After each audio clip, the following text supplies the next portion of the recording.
जय हिंद दोस्तों, welcome to my YouTube channel R daily G K. दोस्तों आज मैं आप लोगों को प्रोवाइड करने वाला हूँ 12 अगस्त 2024 का कुछ सिलेक्टेड इंपॉर्टेंट करंट अफेयर जो आपके आने वाले कॉम्पिटेटिव एग्जाम के लिए बहुत ही इंपॉर्टेंट होने वाला है। वीडियो अच्छी लगे तो लाइक कीजिएगा और चैनल को सब्सक्राइब करके बेल आइकन को प्रेस कीजिएगा ताकि आने वाले सभी वीडियोज़ का नोटिफिकेशन आपको मिलते रहे। दोस्तों पहला क्वेश्चन है, based on data compiled by the sovereign wealth fund institute, जिसको शॉर्ट फॉर्म में SWFI बोलते हैं, what is the rank of India's reserve Bank of India around the world. दोस्तों यहाँ पर पूछा गया है, एक रिपोर्ट पेश किया गया है, लिस्ट कंपाइल किया गया है किसकी तरफ से, सोवरियन वेल्थ फंड इंस्टीट्यूट जिसको SWFI बोलते हैं, उसके द्वारा इस रैंक पे, लिस्ट रैंक पे इंडिया का जो हमारा जो रिजर्व बैंक है, सेंट्रल का जो रिजर्व बैंक है, वो रिजर्व बैंक दुनिया के जितना भी बड़े बड़े बैंक्स में उस बैंक्स में रिजर्व बैंक का लिस्ट कितने में है, कितना नंबर पे आता है हमारा रिजर्व बैंक। दोस्तों इसका आंसर होगा ऑप्शन डी, 12th पोजीशन। हमारा रिजर्व बैंक 12 नंबर पोजीशन में आता है। दोस्तों इंडिया का जो रिजर्व बैंक है वो 12 नंबर पे है around the world. The Reserve Bank of India RBI balance sheet grew by 11.8% year. इस साल में 11.8% बढ़ा है, बढ़ के जो हमारा रिजर्व बैंक का जो टोटल एसेट्स है वो है 70.47 ट्रिलियन एज ऑफ मार्च 31 2024 के हिसाब से ट्रिलियन। दोस्तों ये जो 1 ट्रिलियन होते हैं वो 1 लाख करोड़ होते हैं, ठीक है। वो आप लोग अभी कैलकुलेट करके निकल लीजिएगा। डियर फ्रेंड्स, इस लिस्ट में 1 नंबर पे है अमेरिका का जो फेडरल रिजर्व सिस्टम है। आप ऐसे उनका जो देख सकते हैं टोटल एसेट्स US डॉलर, ठीक है। ये जो टोटल डॉलर काउंट किया गया है वो इंडिया का भी सेम डॉलर में काउंट किया गया है, ठीक है। ये सब देख सकते हैं। पहले federal reserve system bank USA का नॉर्थ अमेरिका में है उसका ऑफिस। उसके बाद है चाइना का 2 नंबर पोजीशन में है। दोस्तों चाइना का है People's Bank of China, amount देख सकते हैं इधर। उसके बाद 3 नंबर पे बैंक ऑफ जापान, 4 नंबर पे, 5 number, 6 number, 7 number, 8 number, 9, 10 number देख सकते हैं, ठीक है। ये टॉप 10 का जो बैंक लिस्ट है आप ऐसे देख सकते हैं। हमारा बैंक 10 नंबर पे है, इसलिए यहाँ पर जो लिस्ट आया है इसमें नहीं है, ठीक है। हमारा रिजर्व बैंक ऑफ इंडिया इस लिस्ट में 12 नंबर पे है। दोस्तों नेक्स्ट क्वेश्चन 2 नंबर पे, according to the 2024 Barclays private clients Hurun India most valuable family business list report, जिसको शॉर्ट फॉर्म में हारून इंडिया लिस्ट बोलते हैं, वहाँ पे रिपोर्ट के अनुसार the wealth of Ambani, Bajaj and Birlas, इन तीनों का जो वेल्थ है, संपत्ति है, is equivalent to the gross domestic product of the which country पूछा गया यहाँ पे। दोस्तों यहाँ पे पूछा गया है अकॉर्डिंग टू यहाँ पर जो Barclays private climate Hurun India most valuable family business list report के अनुसार अंबानी एंड बजाज एंड बिरला, इन तीनों का संपत्तियों को मिला के जो उनका तीनों का जो संपत्ति होते हैं वो संपत्ति किस देश की जो GDP है, GDP के बराबर है। दोस्तों इसका आंसर है सिंगापुर, ऑप्शन सी। दोस्तों इन तीनों का संपत्ति सिंगापुर का जो टोटल GDP है उसका बराबर है। आप तीनों को देख सकते हैं, इन तीनों को, अंबानी, बजाज जी, बिरला जी, ठीक है। आप ऐसे देख सकते हैं इन तीनों का प्रॉपर्टी, ये 3 इंडिया का 3 पैसे वाले इंसान देख सकते हैं। ये Ambani families wealth 10% of India GDP, India का जो GDP है टोटल GDP उसका 10% अंबानी के पास ही संपत्ति है, ठीक है। According to report 2024 Barclays Ambani families combined wealth valuation 25.75 trillion, 1 trillion 1 lakh crore, ठीक है, बिलियन, जो कि इंडिया का GDP का 10% है। और यहाँ पर अंबानी के बाद बजाज और बिरला लिस्ट में आता है। आप ऐसे देख लीजिए बाकी दोनों का लिस्ट। यहाँ पर टोटल जो ये तीनों का संपत्ति है अंबानी, बजाज एंड बिरला का total 460 billion US dollar, 460 billion US dollar, ठीक है। डॉलर से कन्वर्ट करना होगा आप लोगों को, 60 बिलियन 340 कन्वर्ट अगर आप मल्टीप्लाई करेंगे तो, ठीक है। The Ambani family is followed by the Bajaj family Ambani की फैमिली के बाद ये आता है बजाज फैमिली, उनके पास है 7.13 ट्रिलियन डॉलर। ठीक है दोस्तों, उनका जो कंपनी है वो automobile, Pune based automobile business है। ठीक है, उनका हेड है नीरज बजाज, वर्तमान में third generation leader.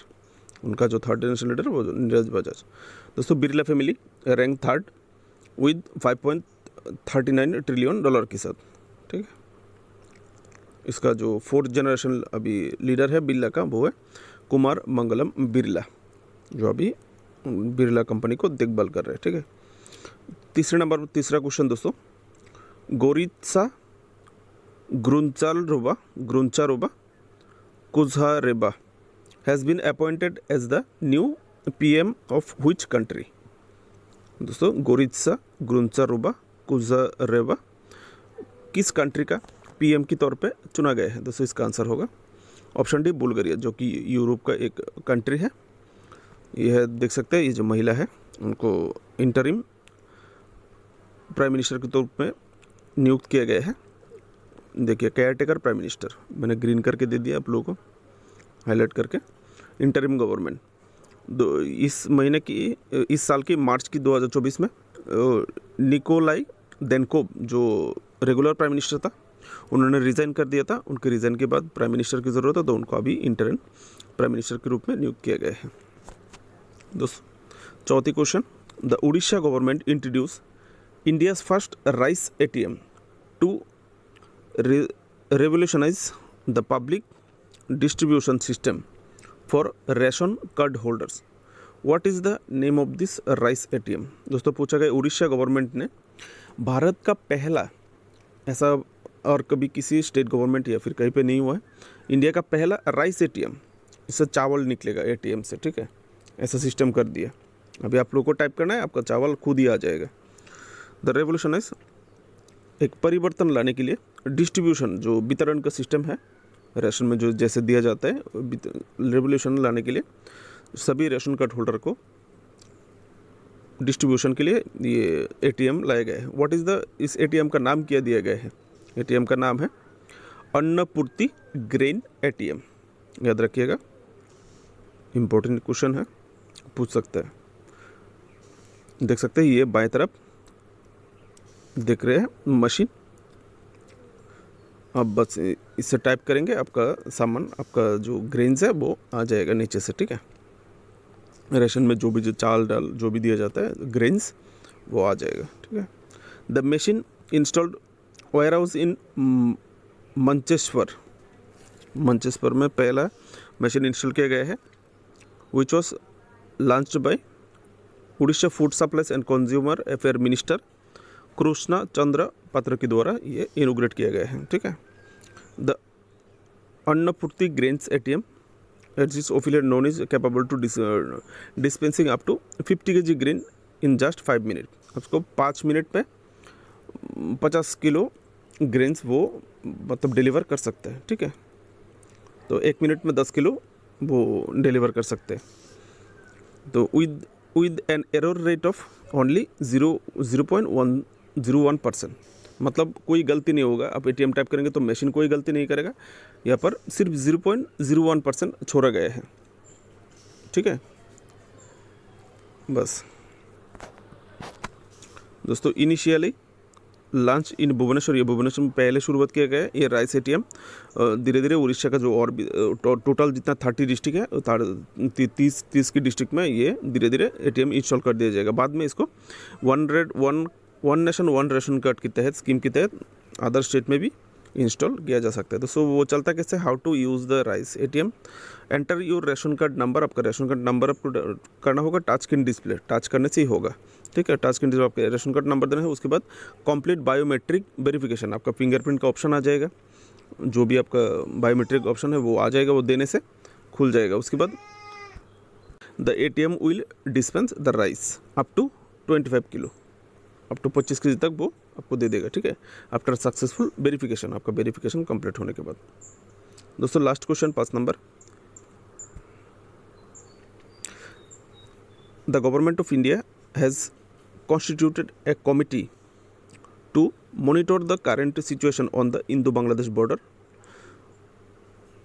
Who will chair this committee. दोस्तों रिसेंटली इंडिया गवर्नमेंट ने एक कमेटी का गठन किया है जो बांग्लादेश इंडिया बॉर्डर में जो करंट सिचुएशन है, जो अभी बांग्लादेशी हिंदुओं पर जो सुप्रेशन किया जा रहा है, अत्याचार किया जा रहा है, उसकी वजह से बहुत सारे हिंदूज अभी बॉर्डर में आके इंडिया में शरण लेने की कोशिश कर रहे हैं। जो ये जो परिस्थिति है उसको देखभाल के लिए एक कमेटी गठन किया गया है। सिचुएशन किया है नहीं है, उस कमेटी का चेयरमैन कौन बनाया गया है कि कौन चेयरमैन करेगा, ठीक है, पूछा गया है। इसका आंसर होगा option C, ADG BSF.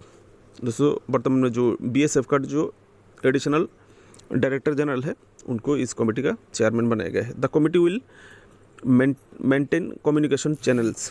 Committee जो मेंटेन करेगा कम्युनिकेशन। उसके बाद काउंटर पार्ट्स अथॉरिटीज़ इन बांग्लादेश। बांग्लादेश का जो काउंटर पार्ट्स है इंडिया की तरफ से उधर से कम्युनिकेशन करने की कोशिश करेगा। वो लोग कैसे, जैसे कि सेफ्टी ऑफ इंडियन सिटीजन। जो इंडियन सिटीजन अभी बांग्लादेश में है, पूरा तो आ नहीं पाए, बहुत सारे सिटीजन्स काम पे अपनी जॉब के लिए, अपनी कंपनी जॉब अलग अलग, इस प्रकार से बहुत सारे सिटीजन्स वो उधर अभी भी फंसे हुए हैं, ठीक है। And the people of belonging to minority communities of Bangladesh. Minority community जैसे कि खास करके हिंदूज़ के साथ बुद्धिस्ट और भी है माइनॉरिटीज़, उनकी सेफ्टी वो कमेटी देखेगा, कैसे क्या कर सकते हैं नहीं कर सकते, मॉनिटर करेगा, ठीक है। The committee will be headed by ADG border security. इसमें और कौन कौन रहेगा, ईस्टर्न कमांड का जो एडीजी है बीएसएफ का, वो इस कमेटी का चेयरमैन करेगा। और will have IG BSF frontier headquarter South Bengal का जो आईजी है फ्रंटियर का बीएसएफ फ्रंटियर का, वो भी रहेगा इस कमेटी में। आईजी बीएसएफ फ्रंटियर त्रिपुरा का भी रहेगा। मेंबर रहेगा प्लानिंग एंड डेवलपमेंट कमेटी का, प्लानिंग डेवलपमेंट, एंड मेंबर रहेगा land port authority of India, LPI जिसको बताइए, इसका मेंबर भी रहेगा। एंड सेक्रेटरी ऑफ एलपीआई का जो सेक्रेटरी है वो भी इस कमेटी में रहेगा। दोस्तों वीडियो इन्फॉर्मेटिव लगे तो प्लीज़ चैनल को सब्सक्राइब करके सपोर्ट कीजिएगा। दिन भर आप लोगों के लिए मेहनत करके नोटिफिकेशन लाता हूँ। आप लोगों को यहाँ पर कॉम्पिटिटिव एग्जाम के लिए शॉर्ट क्वेश्चन मिलेगा, एमसीक्यूज़ मिलेगा, अलग अलग प्रीवियस ईयर में पूछे गए एग्जाम पे बहुत ही इंपॉर्टेंट एमसीक्यूज़ जो आपके आने वाले कॉम्पिटिटिव एग्जाम के लिए बहुत ही इंपॉर्टेंट होगा। इसलिए आप लोग, चैनल नया है, अगस्त महीने में दोस्तों चैनल खुला हूँ, अगर आप लोग साथ देंगे तो आप लोगों को बहुत अच्छा कंटेंट मिलेगा। इसलिए चैनल को सब्सक्राइब करके सपोर्ट कीजिएगा। Best of luck.